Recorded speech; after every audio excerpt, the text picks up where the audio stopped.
ചേട്ടാ, മുഖ്യമന്ത്രി ആരാകണം എന്നുള്ള ഒരു തീരുമാനം ഹൈക്കമാൻഡ് എടുത്തിരിക്കുന്നു.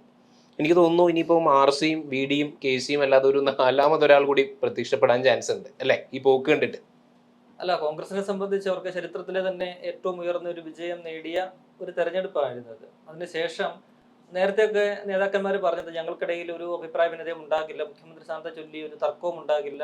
റിസൾട്ട് വന്ന് 48 മണിക്കൂർ, അങ്ങനെയാണ് വി.ഡി സതീശനൊക്കെ പറഞ്ഞത്. 48 മണിക്കൂറിനകം ഞങ്ങൾ മുഖ്യമന്ത്രിയെ തീരുമാനിക്കും. എല്ലാവരും അങ്ങനെ തന്നെയാണ് പറഞ്ഞത്. പക്ഷേ ഇപ്പോൾ 5-6 ദിവസമായിരിക്കും, നാളെ ആകുമ്പോൾ ഒരാഴ്ചയാവുകയാണ് റിസൾട്ട് വന്നിട്ട്. പക്ഷെ ഇപ്പോഴും കോൺഗ്രസിന് അത് ഒരു തീരുമാനത്തിലേക്ക് എത്താൻ കഴിഞ്ഞിട്ടില്ല. ഹൈക്കമാൻഡ് ഇന്നലത്തെ ആ ചർച്ചയിൽ എത്തിയോ എന്ന് നമുക്കറിയില്ല. പക്ഷെ പ്രഖ്യാപനം ഉണ്ടായിട്ടില്ല. രാഹുൽ ഗാന്ധിയും കോൺഗ്രസിന്റെ അധ്യക്ഷൻ മല്ലികാർജുന ഖാർഗെയും ഈ 3 നേതാക്കളെയും വിളിച്ച് വിശദമായിട്ട് ഒറ്റയ്ക്കും ഒന്നിച്ചിരുത്തിയും സംസാരിച്ചു, കാര്യങ്ങൾ പറഞ്ഞു, അവരുടെ അഭിപ്രായങ്ങൾ കേട്ടു. അപ്പോൾ അതിൽ നിന്നും ഒരു പക്ഷെ സ്വാഭാവികമായിട്ടും 2 നേതാക്കന്മാരും അവരാണല്ലോ കോൺഗ്രസിന് തീരുമാനങ്ങൾ എടുക്കുന്നത്. അപ്പോൾ അവരൊരു തീരുമാനത്തിൽ എത്തിയിട്ടുണ്ടാകണം. ഒരു ഇന്നലെ പ്രഖ്യാപിച്ചില്ല എന്നേ ഉള്ളൂ. അതിന്റെ ഒരു സമയം നോക്കിക്കൊണ്ട് പ്രഖ്യാപനം ഉണ്ടാകും. പക്ഷെ എന്തായാലും ഈ റിസൾട്ട് വന്നതിന് ശേഷം ഇതിനോടകം ഈ 5-6 ദിവസങ്ങൾക്കകം കോൺഗ്രസിൽ ഉണ്ടായിരിക്കുന്ന പ്രശ്നങ്ങൾ അത് കോൺഗ്രസിനെയും UDF-നെയും പൊതുസമൂഹത്തിന് മുന്നിൽ അപമാനിതരാക്കിയിട്ടുണ്ട്. വലിയ രീതിയിൽ അപമാനിതരാക്കേണ്ട. കാരണം ഒരു തമ്പിങ് മെജോറിറ്റി കൊടുത്ത് ഒരു മുന്നണിയെ വിജയിപ്പിക്കുമ്പോൾ കഴിഞ്ഞ 10 വർഷത്തെ LDF-ന്റെ ദുർഭരണത്തിനെതിരായിട്ടുള്ള ഒരു വിധിയെഴുത്തായിരുന്നു അത്. അപ്പോൾ അത്തരം ഒരു വിധിയെഴുത്ത് കിട്ടിയ ഒരു മുന്നണി ടീം UDF എന്ന് പറഞ്ഞുകൊണ്ട് തെരഞ്ഞെടുപ്പിനെ നേരിട്ട് ആ രീതിയിൽ മുന്നോട്ട് പോയ ഒരു മുന്നണി ഇപ്പോൾ ആ ടീം UDF എന്നത് ഛിന്ന ഭിന്നമാകുന്ന ഒരു കാഴ്ച. കോൺഗ്രസിനകത്ത് പോലും ഒരു ടീം കോൺഗ്രസ് ആയിട്ട് പോലും അവർക്ക് നിൽക്കാൻ പറ്റാത്ത ഒരു സിനാരിയാണ് ഉടലെടുത്തിരിക്കുന്നത്. 3 നേതാക്കന്മാര് മുഖ്യമന്ത്രി സ്ഥാനത്തേക്ക് മത്സരിക്കാനായിട്ട് ആ അവകാശവാദം ഉന്നയിക്കുന്ന 3 നേതാക്കന്മാര് അവരുടെ നേതൃത്വത്തിൽ 3ആയിട്ട് പാർട്ടി ഇപ്പോൾ പിളർന്നിരിക്കുന്ന ഒരു സാഹചര്യമാണ്. 3 നേതാക്കളും തമ്മിൽ വലിയ രീതിയിൽ ഒരു മാനസികമായിട്ടുള്ള ഒരു അകൽച്ച ഇതിനോടകം തന്നെ സംജാതമായിട്ടുണ്ട്. ഇന്നലെ ഹൈക്കമാൻഡിന് മുന്നിലായതുകൊണ്ട് മാത്രമാണ് ഈ 3 നേതാക്കളും ഒരുമിച്ചിരുന്നത്, അല്ലെ? അല്ലെങ്കിൽ അവർക്ക് ഒരുമിച്ചിരിക്കാനുള്ള ഒരു സാഹചര്യം പോലും സാഹചര്യത്തിലില്ല. അപ്പോൾ ആ രീതിയിൽ അവർ പരസ്പരം ആ ഒരു എന്താ പറയുക, മനസ്സിനകത്ത് അവർക്ക് വലിയ രീതിയിൽ ഭിന്നത ഉടലെടുത്ത് കഴിഞ്ഞു. ജനവികാരം എനിക്ക് തോന്നുന്നു വി.ഡി സതീശനൊപ്പമാണ്. ജനവികാരം വി.ഡി സതീശനൊപ്പം എന്ന് മാത്രമല്ല, ഒരു നാച്ചുറൽ ജസ്റ്റിസ് എന്ന് പറയുന്ന സംഭവം ഉണ്ടല്ലോ, അത് നോക്കുകയാണെങ്കിൽ വി.ഡി സതീശൻ തന്നെയാണ് ഇത്തവണ മുഖ്യമന്ത്രി ആകേണ്ടത്. പക്ഷേ വലിയ രീതിയിലുള്ള പ്രശ്നങ്ങളുണ്ട്. കാരണം ഈ കെ സി വേണുഗോപാൽ ഈ ഫ്രെയിമിലേക്ക് വരുന്നത് തന്നെ അതൊരു അനുചിതമാണ് എന്ന ഒരു നിലപാടാണ് എനിക്കുള്ളത്. കാരണം അദ്ദേഹം ഈ തെരഞ്ഞെടുപ്പ് കാലത്ത് പല ചാനലുകൾക്ക് നൽകിയ അഭിമുഖങ്ങൾ, ഇപ്പോൾ അതിന്റെ റീലുകളൊക്കെ തന്നെ ഓടുന്നുണ്ട്. അന്ന് അദ്ദേഹം പല ചാനൽ അഭിമുഖങ്ങളിലും അദ്ദേഹം ചോദ്യകർത്താക്കളോട് ഉത്തരമായിട്ട് പറഞ്ഞത്, അങ്ങനെ ഞാൻ ഇവിടെ പറന്നിറങ്ങും, അങ്ങനെയായിരുന്നല്ലോ ചർച്ച നടന്നത്. അപ്പോൾ അദ്ദേഹം അത് പറഞ്ഞത്, നിങ്ങളുടെ ഈ ചർച്ചകൾ, ഞാൻ ഇങ്ങനെ പറന്നിറങ്ങും എന്നുള്ള ചർച്ചകൾ എനിക്ക് വലിയ വിഷമം ഉണ്ടാക്കുന്നുണ്ട്, ഞാൻ അങ്ങനെ പറന്നിറങ്ങുന്ന ഒരാളൊന്നുമല്ല, അത്തരം ഒരു തർക്കം ഉണ്ടാകത്തില്ല, കോൺഗ്രസിനകത്തൊരു പ്രശ്നം ഉണ്ടാകത്തില്ല, കോൺഗ്രസിനെ മുന്നോട്ട് കൊണ്ടുപോവുക എന്നുള്ളതാണ് തന്റെ നിലപാട്, അല്ലെങ്കിൽ അതാണ് തന്റെ ദൗത്യം എന്നൊക്കെ പറഞ്ഞിരുന്ന ഒരാള് പൊടുന്നനെ ഈ ഭരണം കഴിഞ്ഞ് 102 സീറ്റ് UDF-ന് കിട്ടുന്നതിൽ 63 സീറ്റ് കോൺഗ്രസിന് നേടിക്കഴിയുമ്പോൾ അദ്ദേഹം ഒരു ക്ലെയിം ഉന്നയിക്കുക. സ്വാഭാവികമായിട്ടും അദ്ദേഹം ഹൈക്കമാൻഡിന്റെ ഭാഗമായിട്ട് നിൽക്കുമ്പോൾ ഹൈക്കമാൻഡിന് ആ ക്ലെയിം തള്ളിക്കളയാൻ കഴിയില്ല. ഈ 63 MLA-മാരിലെ തന്നെ ബഹുഭൂരിപക്ഷവും കെ സി വേണുഗോപാലിനെ പിന്തുണയ്ക്കുന്നവരാണ്. അപ്പോൾ അതെങ്ങനെ ഉണ്ടായതെന്നൊക്കെ നമുക്കറിയാം. ഈ സ്ഥാനാർത്ഥി നിർണയ ചർച്ചകൾ ഡൽഹിയിൽ നീണ്ടുപോയി, അതേ വലിയ തർക്കങ്ങളും ഒക്കെ ആയിട്ട് മുന്നോട്ട് പോയി. പിന്നീട് നേതാക്കന്മാർ, ഈ 3 നേതാക്കന്മാർ, കെ സി വേണുഗോപാൽ തന്നെ പറഞ്ഞത്, ഒരു മാധ്യമങ്ങളെ കണ്ടപ്പോൾ അദ്ദേഹം പറഞ്ഞത്, ഈ സ്ഥാനാർത്ഥി നിർണയം താങ്കളുടെ സ്ഥാനാർത്ഥിയാണോ എന്നൊക്കെ ചോദിച്ചാൽ പറയുന്നത്, അങ്ങനെ സ്ഥാനാർത്ഥികളില്ല, കെ സി വേണുഗോപാലിന്റെ സ്ഥാനാർത്ഥിയാണ്, രമേശ് ചെന്നിത്തലയുടെ സ്ഥാനാർത്ഥിയാണ്, സതീശന്റെ സ്ഥാനാർത്ഥിയാണ്, കൊടിക്കുന്നിൽ സുരേഷിന്റെ സ്ഥാനാർത്ഥിയാണ്, സണ്ണി ജോസഫിന്റെ സ്ഥാനാർത്ഥിയാണ്, അപ്പോൾ പാർട്ടിയുടെ സ്ഥാനാർത്ഥികളാണ് എന്ന് പറഞ്ഞാണ് അവരെ പ്ലേസ് ചെയ്തത്. വലിയ പ്രശ്നം ഉണ്ടാകുമായിരുന്നു. അപ്പോൾ അതിലേക്ക് വരാം. അപ്പോൾ അങ്ങനെ പറഞ്ഞിരുന്ന ഒരു നേതാവാണ് വി.ഡി സതീശൻ, ഈ പറയുന്ന കെ സി വേണുഗോപാൽ.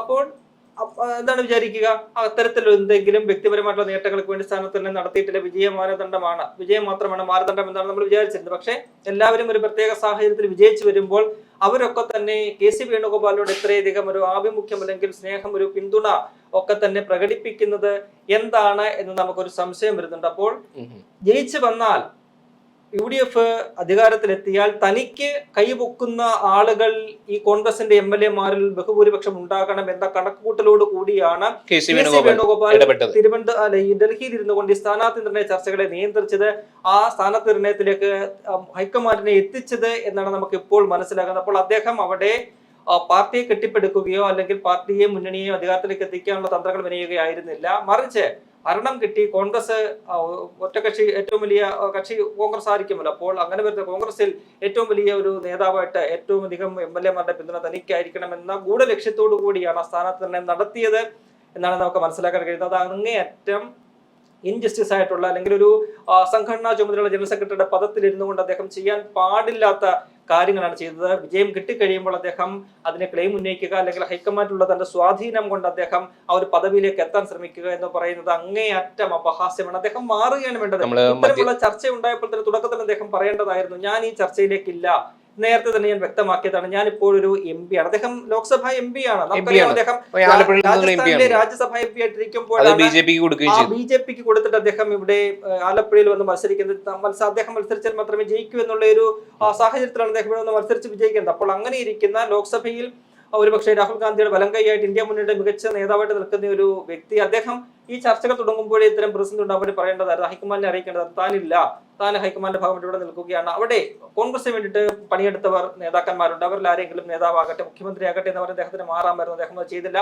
അദ്ദേഹം ക്ലെയിം ഉന്നയിച്ചുകൊണ്ട്, അദ്ദേഹം തന്റെ സ്വാധീനം ഉപയോഗിച്ചുകൊണ്ട്, സ്വാഭാവികമായിട്ടും അദ്ദേഹത്തിനുള്ള സ്വാധീനം നമുക്കറിയാമല്ലോ. ഈ MLA-മാരിൽ ബഹുഭൂരിപക്ഷം അദ്ദേഹത്തിന് അവർ പറയുന്ന പണം കൊടുത്തത്, തനിക്ക് സ്ഥാനാർത്ഥി നൽകിയത് അദ്ദേഹമാണെന്നൊക്കെ പറയുമ്പോൾ അവിടെ അവരുടെ നിലപാടിൽ വലിയൊരു പ്രശ്നമുണ്ട്. കാരണം ഈ പണം കൊടുക്കുക എന്ന് പറയുന്ന ജനറൽ സെക്രട്ടറിയുടെ ഒരു ചുമതലയാണ്. ഇത് VD സതീശന് എടുത്ത് കൊടുക്കാൻ പറ്റത്തില്ല. പിന്നെ KC വേണുഗോപാൽ കൊടുത്തിരിക്കുന്ന പണം എന്ന് പറയുന്നത് അദ്ദേഹം വീട്ടിൽ നിന്ന് എടുത്തു കൊണ്ടുവന്ന പണമല്ല. നമുക്കറിയാമല്ലോ, കർണാടക, തെലങ്കാന പോലെയുള്ള സംസ്ഥാനങ്ങളിൽ നിന്നും കിട്ടുന്ന പാർട്ടി ഫണ്ടിൽ നിന്നുമാണ് KC വേണുഗോപാൽ. അദ്ദേഹം ജനറൽ സെക്രട്ടറി ആയിട്ടിരിക്കുമ്പോൾ, പ്രത്യേകിച്ച് സംഘടനാ ചുമതലയുള്ള ജനറൽ സെക്രട്ടറി ആയിട്ടിരിക്കുമ്പോൾ അദ്ദേഹം ചെയ്യേണ്ട പണിയാണത്. അതാണ് അദ്ദേഹം ചെയ്യുന്നത്. അത് ഒരു പ്രത്യേക തനിക്കൊരു പ്രിവിലേജ് ആക്കി മാറ്റുന്ന KC-യുടെ നടപടി അത് അങ്ങേയറ്റം അപഹാസ്യമാണ്. അദ്ദേഹം ആണ് ഒരു പക്ഷേ നമുക്ക് പറയാമെങ്കിൽ ഇപ്പോൾ ഈ പാർട്ടി നേരിടുന്ന ഏറ്റവും വലിയ പ്രതിസന്ധിയുടെ ഒന്നാമത് ഉത്തരവാദി സംഘടനാ ചുമതലയുള്ള ജനറൽ സെക്രട്ടറി.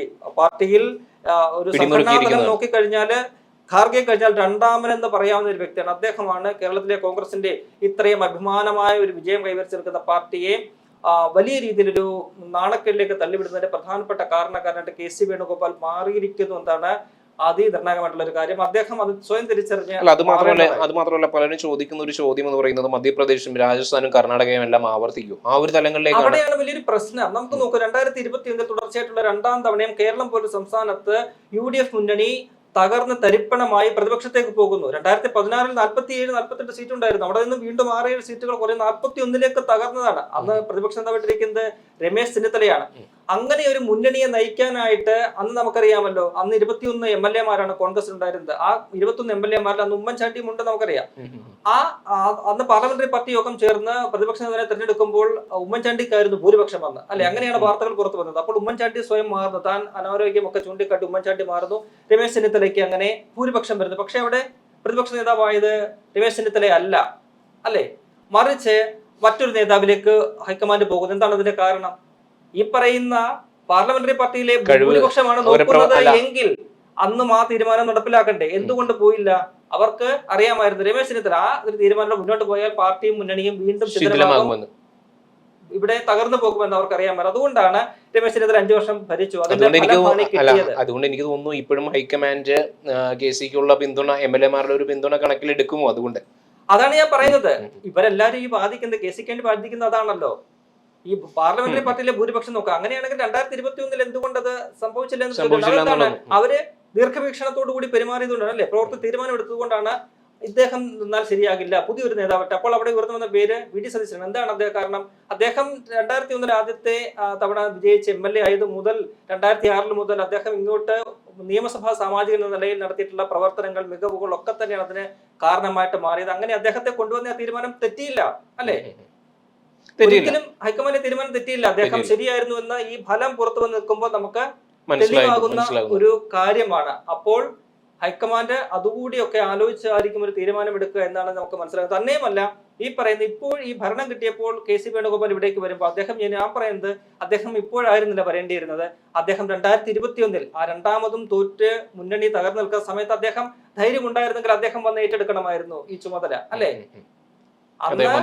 ആത്മാഭിമാനവും ആത്മവിശ്വാസവും ആത്മാവും നഷ്ടപ്പെട്ടു നിന്ന ഒരു മുന്നണിയെ ഇങ്ങനെ വിജയിച്ച് ഭരണത്തിലേക്ക് കയറുന്ന ഒരു മുന്നണിയൊക്കെ മാറ്റിയതിന് പിന്നിലെ നമ്പർ 1 പ്രേരക ശക്തി എന്ന് പറയുന്നത് വി ഡി സതീശൻ തന്നെയാണ്. അദ്ദേഹത്തിന്റെ പല ഘട്ടങ്ങളിലെയും നിലപാടുകൾ പാർട്ടിയെ മുന്നണിയെ ഒറ്റക്കെട്ടായിട്ട് കെട്ടിപ്പടുത്ത് മുന്നോട്ട് കൊണ്ടുപോകുന്നതിൽ അദ്ദേഹം സ്വീകരിച്ച നിലപാടുകൾ അതൊക്കെ തന്നെ പ്രധാനപ്പെട്ട ഘടകമാണ്. നമ്മൾ പറയും ടീം UDF എന്ന് പറയുമ്പോഴും ഒരു ഐക്യത്തോടെയുള്ള അല്ലെങ്കിൽ ഒരു കൂട്ടായ നേതൃത്വമാണ് എന്ന് പറയുമ്പോൾ പോലും അവിടെ നയിക്കാൻ ഒരാൾ വേണം അല്ലേ? അല്ലെങ്കിൽ കൂട്ടായ നേതൃത്വം വേണമെങ്കിൽ പിന്നെ ഇപ്പൊ മുഖ്യമന്ത്രി വേണ്ട. കൂട്ടായ നേതൃത്വം നയിക്കുന്നെങ്കിൽ വി ഡി സതീശന് മുഖ്യമന്ത്രി പദവി ഇതേപോലെ കൊടുത്തിട്ട് പ്രതിപക്ഷ നേതാവ് അദ്ദേഹമായിരുന്നപ്പോൾ ടീം UDF എന്നല്ലേ പറയുന്നത്. അദ്ദേഹത്തിന് മുഖ്യമന്ത്രി കൊടുത്തിട്ട് ടീം UDF ആയിട്ട് നയിക്കട്ടെ, അല്ലെങ്കിൽ ടീം കോൺഗ്രസ് ആയിട്ട് ഭരിക്കട്ടെ. അതല്ലേ വേണ്ടത്? അതെന്താ ചെയ്യാത്തത്? അപ്പോൾ അവിടെ ഒരു നേതാവുണ്ട് അല്ലേ, നയിക്കാൻ ഒരു നേതാവുണ്ട്. അത് വി ഡി സതീശനായിരുന്നു. അതുകൊണ്ടാണല്ലോ CPM-ന്റെ ഈ തെരഞ്ഞെടുപ്പിലെ ഏറ്റവും വലിയ ഒരു എതിരാളി ശത്രുവായിട്ട് വി ഡി സതീശൻ മാറിയതല്ലേ. നുണേശൻ എന്ന് പറഞ്ഞ പേരിൽ എത്ര പേജുകൾ, ഒന്നിനു പിറകെ ഒന്നായിട്ട് എത്ര പേജുകളാണ് കൂട്ടിയപ്പോൾ വീണ്ടും തുറന്ന് അദ്ദേഹത്തെ അപ്പം എന്തിനാണ് അറ്റാക്ക് ചെയ്തത്? അവരുടെ എതിരാളി എന്ന് പറയുന്നത് വി ഡി സതീശനാണ്. കാരണം വി ഡി സതീശനാണ് മുന്നണി നയിക്കുന്നത്. അദ്ദേഹത്തെ തകർത്താൽ മാത്രമേ മുന്നണി തകർക്കാൻ പറ്റൂ എന്നറിയാം. പക്ഷെ അദ്ദേഹം തകർന്നില്ല. അദ്ദേഹം ശക്തമായിട്ട് നിലകൊണ്ട് മുന്നോട്ട് പോയി. അതിന്റെ ഫലമാണ് നമ്മൾ കണ്ടത്. വെള്ളാപ്പള്ളി നടേശന്റെ വർഗീയ പ്രസ്ഥാനങ്ങൾക്കെതിരെ ശക്തമായിട്ടുള്ള നിലപാടെടുക്കൽ. ഇപ്പോൾ അവർ പറയുന്നത് കോൺഗ്രസ് അദ്ദേഹമാണ്. അതിന്റെ പേരിൽ അദ്ദേഹം ആക്രമിക്കപ്പെട്ടു അല്ലേ? ഒരു കോൺഗ്രസ് നേതാവ് പോലും ഇന്ന് ഇപ്പോൾ മാത്യക്കുൾ നടന്നൊക്കെ വാചകം അടിക്കുക. അദ്ദേഹം പോലും എന്തെങ്കിലും ഒരു വാക്കുകൊണ്ട് പിന്തുണ KPCC അധ്യക്ഷൻ കൊടുത്തു. അവരൊക്കെ എന്തായാലും പറഞ്ഞത് എന്താണ് പറയുക, മിതത്വം പാലിക്കുന്നത് മാത്രമല്ല വെള്ളാപ്പള്ളി നടേശന്റെ അഭിപ്രായ സ്വാതന്ത്ര്യമാണ് അദ്ദേഹത്തിന് അഭിപ്രായ സ്വാതന്ത്ര്യം പറയാം. സ്വന്തം നേതാവിനിട്ട് കൊത്തി വലിച്ചു കീറുമ്പോഴാണ് അഭിപ്രായ സ്വാതന്ത്ര്യം എന്ന് പറയുന്നവർ മാറി നിൽക്കുന്നത്. സ്വന്തം മുന്നണിയിലെ ഒരു ഘടകകക്ഷിയെ വർഗീയവാദികളായിട്ട് തീവ്രവാദികളായിട്ട് ചിത്രീകരിച്ചുകൊണ്ട് പ്രസ്താവന നടത്തുന്ന ഒരു വ്യക്തി, അദ്ദേഹത്തിനെതിരെ കമായെന്നൊരു അക്ഷരം മിണ്ടാൻ ഇവർക്കൊന്നും കഴിഞ്ഞില്ല. അവർക്ക് പേടിയായിരുന്നു. പക്ഷെ ആ പേടിയില്ലാതെ ആർജവത്തോടെ തന്റെ അടുത്തോടു കൂടി നിലപാട് പറഞ്ഞ ഒരാളെന്ന് പറയുന്നത് വി ഡി സതീശനാണ്. അതുകൊണ്ടാണ് അവർക്ക് അദ്ദേഹത്തെ കണ്ടുകൂടാത്തത്. അതുകൊണ്ട് വി ഡി സതീശൻ തന്നെ കേരളത്തിന്റെ മുഖ്യമന്ത്രിയായി കടന്നു വരട്ടെ. തീർച്ചയായിട്ടും അദ്ദേഹം തന്നെയാണ് വരേണ്ടത്. അർഹൻ ആരെന്ന് വെച്ചാൽ വി ഡി സതീശൻ തന്നെയാണ്. പക്ഷെ എന്താണ് ഹൈക്കമാൻഡ് തീരുമാനമെടുക്കുക എന്ന് നമുക്കറിയില്ല. എന്തൊക്കെയാണെങ്കിലും ഈ ഒരു തിളക്കമാർന്ന വിജയത്തിന്റെ അതിന്റെ പ്രഭ കെടുത്തുന്നതായി ഈ ഒരു നീക്കങ്ങളും ചർച്ചകളും പ്രഹസനങ്ങളും ഒക്കെ എന്ന് നമുക്ക് പറയാതിരിക്കാൻ നിർവാഹമില്ല.